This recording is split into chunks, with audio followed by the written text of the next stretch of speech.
When he came on the scene in Atlanta back then, you know, nobody was ready for that type of knowledge and information that he had to embark.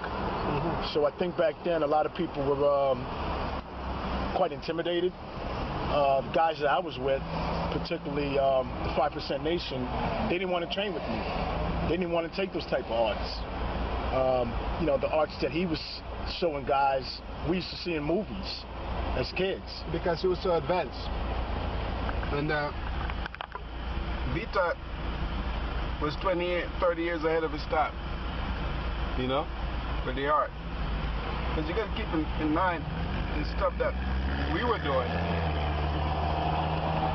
You know, really came out of a very tight tradition, you know, where you had to like take oath and stuff to get into it. So, you know, with the regular art, anybody could do it.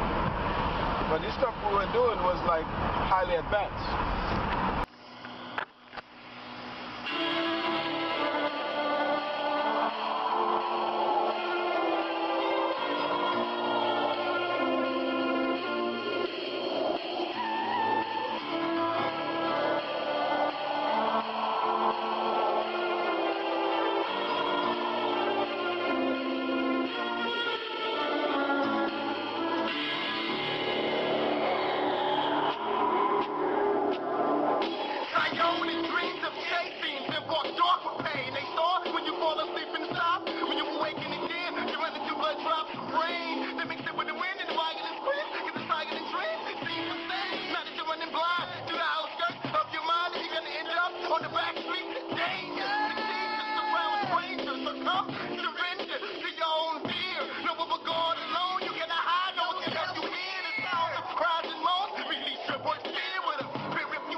Because of that reason,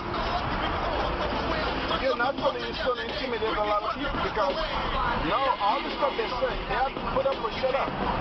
You know, they have to be fully committed. You can't do the type of art we do. We don't have some degree of commitment involved. That's part of it. That's deep. You know, so what happens is, it's going to intimidate the people because you have to, it requires a high level of excellence. And if you're going to achieve those high level skills, naturally you got to be committed. So, and if you're bullshitting, you know, for lack of a better word, if you're just bullshitting, it's easy to talk a lot of religious theory or historical theory, but when it's time to show up for the gig, and you don't have the instrument to talk, then it's a whole different story, you know? And I think that's what VITA does, because his art was so advanced, it brings out the weaknesses in other people.